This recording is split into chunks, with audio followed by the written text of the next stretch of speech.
right. You all right? Okay. I'm not happy with you, Mr. Shelby.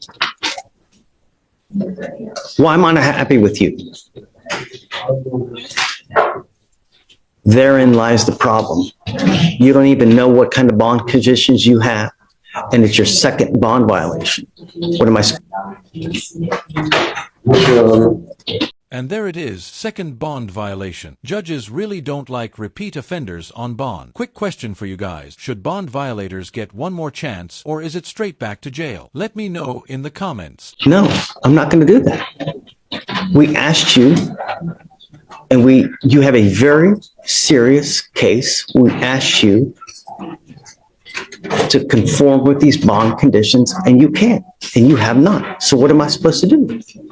His thing has been charged since I spoke to him.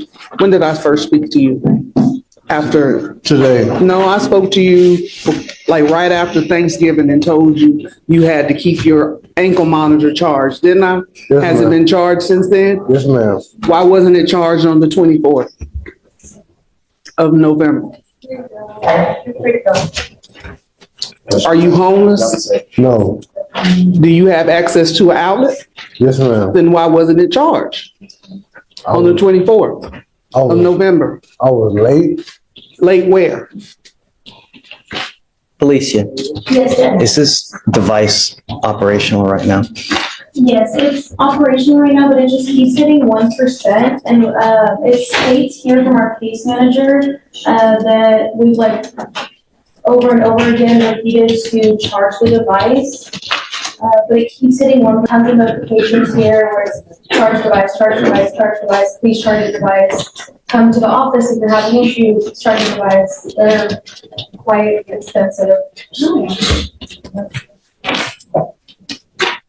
Yeah, I'm This is a classic judge frustration moment. Think about it. Bond is basically the court saying, we trust you, don't mess this up. If you break that trust, even something small like not charging a monitor, it stacks up big in court. I don't know what to tell you, but you're not complying with the bond conditions, Mr. Shelby. I let you out of jail. I asked you to do one thing and you're not doing it. You've already failed me once. Am I supposed to let you go again? That's not the right answer. You're not charging your device. It goes with you. Mr. Shelby, come on this way. John. Judge, may I bring up Mr. Celestino and his mom, Judge?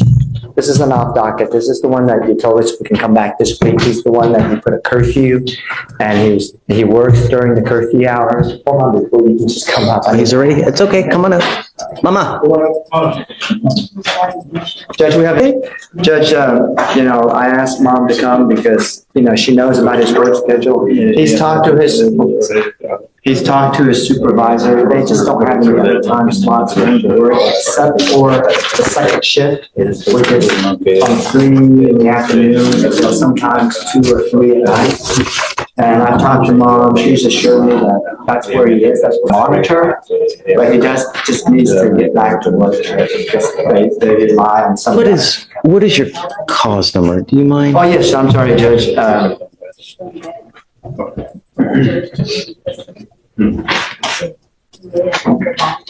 It is 251. Okay. 7372, Judge.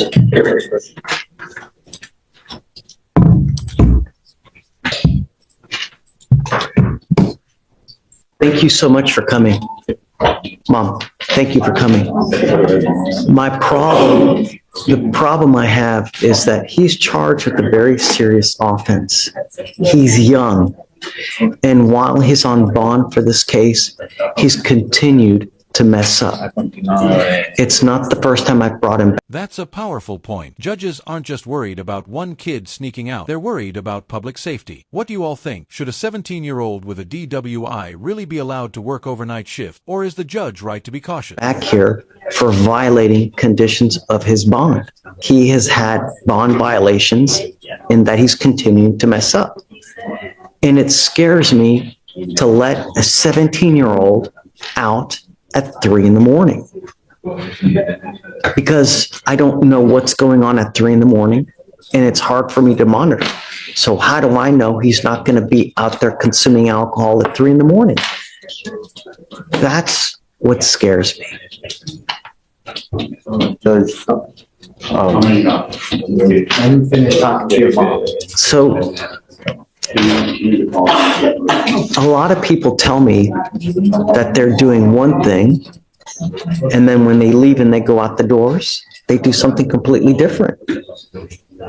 And so that's why it scares me. What he's charged with, he's continued to have violations while he's on bond, and now he wants me to let him out at 3 a.m. I understand he's saying he's working, but Él tiene que pagar biles He has bills to pay. y yo voy a estar monitoreándolo. Él sale a las 3 Monitoring him. de la tarde y sale a las 2 de la mañana. He leaves at 3 p.m. and finishes at 2 a.m. Yo entro a mi trabajo a las 3 de la mañana y salgo a las 2 de la tarde. Yo lo I llevo al go to my work trabajo at 3 a.m. and finish at 2, so I take him to work. y alguien, yo hablo con su compañero del trabajo y él trae a esa hora. And I speak with a coworker of his that then brings him back by phone.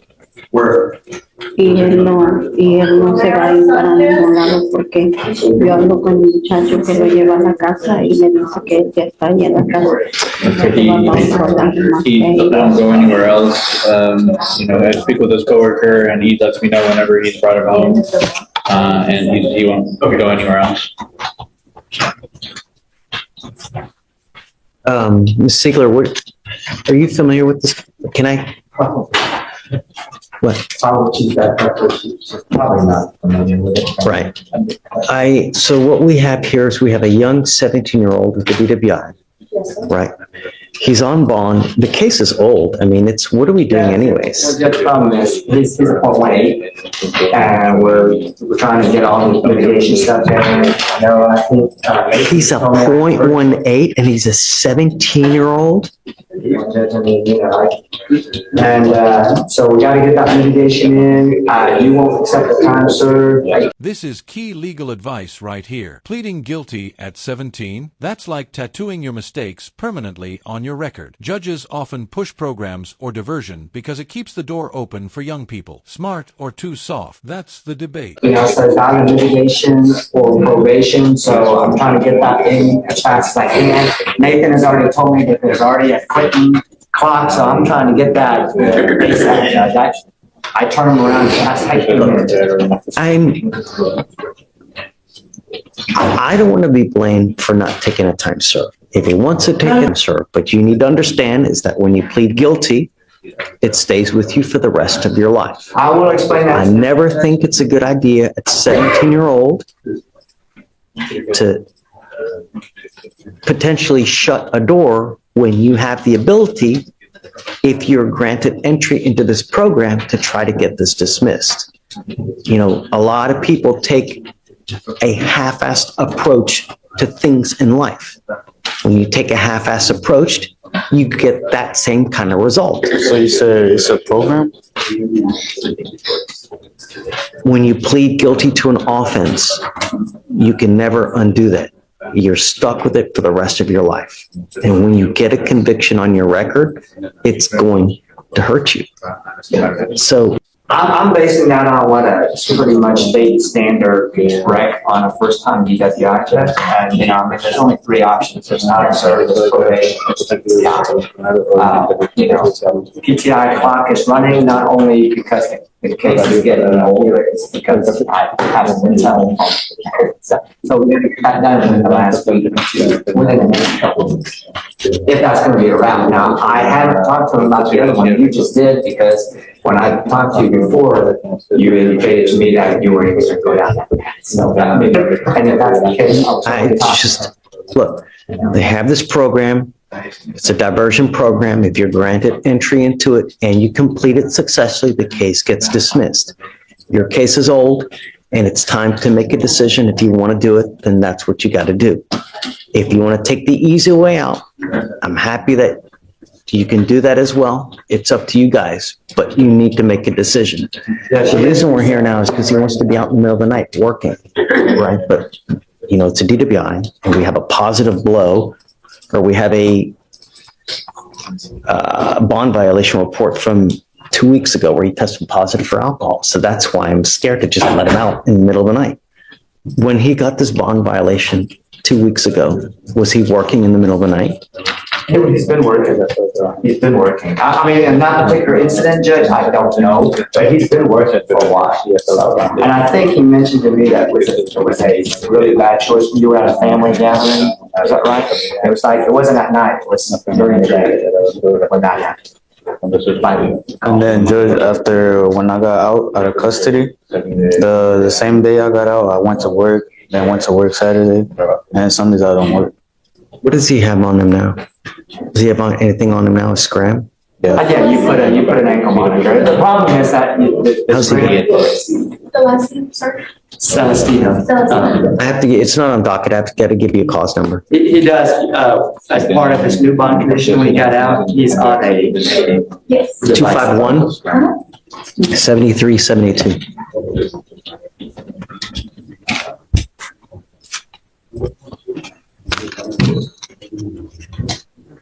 Yes, I have a GPS device with a curfew and then a scram device as of the. Has he been good on the scram?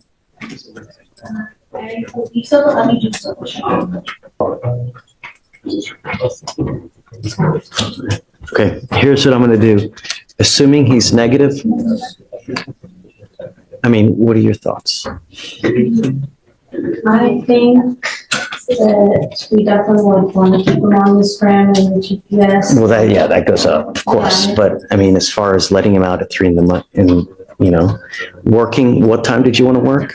The shift I'm in is from 3 p.m. to 2 a.m. And then the other shift, which is day shift, it would be from. Shift are you planning on working? I'm trying to stay in night shift so I could go to college starting January. So which shift do you want to work? So is it the 4 a.m. to, or is it? This is 3 p.m. to 2 a.m. Say it again? 3 p.m. to 2 a.m. That's the shift that you want to do? That's the one he's currently. Judge, I'm reaching out right now to get an updated compliance check due to the holidays. I just don't see an update on it for the scram report. Somebody should be getting back to me here. So let's do this. I will allow you to other issues. Then I'm going to take you off. And you don't have all night. No, it's you from 3 p.m. until 3 a.m. is when you have to be home. Do you understand? Sir. If you're out at 4 in the morning, if you're out at 5 in the morning, if you test positive for anything, it's not going to go well. Do you understand? Sir. Number one. Number two, I'm giving you 2 weeks to get all the documents ready. Notice how the judge gives him one last shot, permission to work, but with a hard curfew. This is that balancing act, accountability versus opportunity. Do you think this teen will stick to the rules this time, or are we watching a future violation in the making?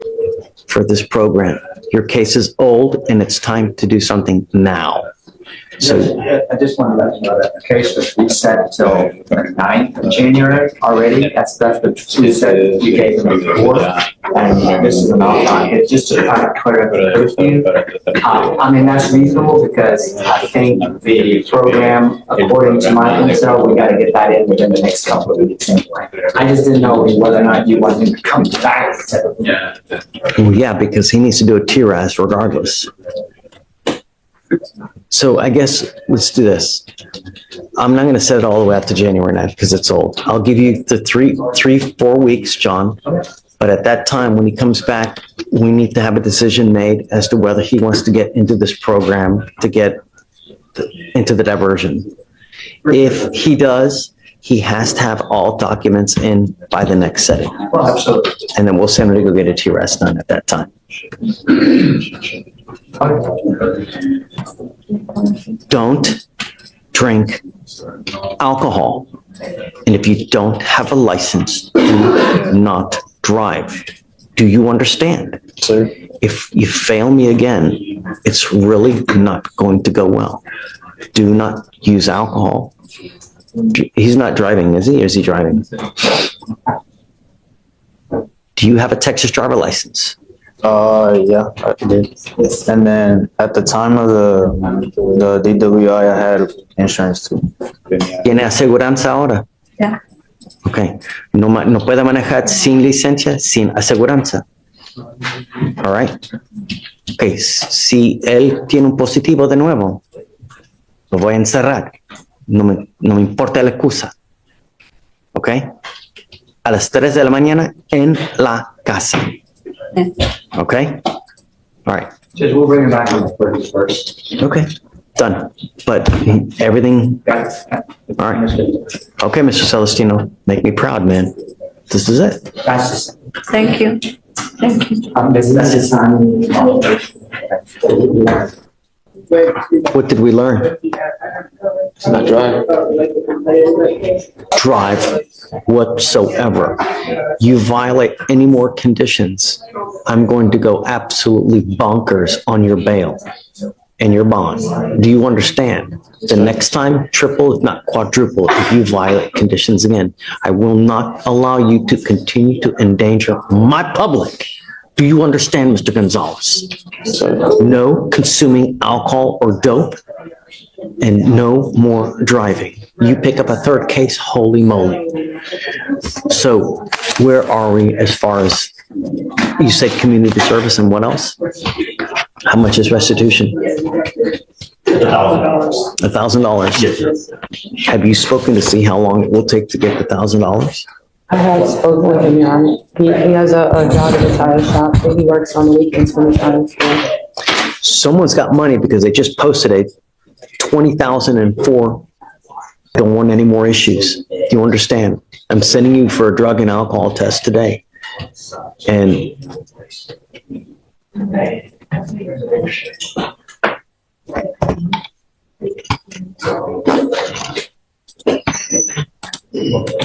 I'm now going to also give you a curfew. I don't want you out in the middle of the night. Then I'm going to put a GPS monitor on your ankle so I know that you're not messing around and not screwing up. Do you understand? Okay. All right. Okay, Sonia, we'll give you a normal reset, but a curfew from 9 p.m. to 6 a.m. No drugs, no alcohol. And what are you in school? What are you doing with yourself these days? I'm fixing to graduate on December. This speech hits different. The judge just turned into a life coach, dropping truth bombs about money, education, and second chances. What do you think? Does tough love like this actually reach young defendants, or do they tune it out? It would really be a shame to really waste your life away because of this. I'm going to tell you that if you ever want a good job in life, if you ever want to do something meaningful in your life, racking up criminal, get yourself in the foot. Life doesn't get easier when the older you get. It becomes more difficult. You get bigger, fatter, uglier, you lose hair. Life doesn't get easier. It gets more difficult. And the more convictions you rack up, all you're doing is you make yourself unemployable. At some point, if you really want to make a difference in this life, you do it with education.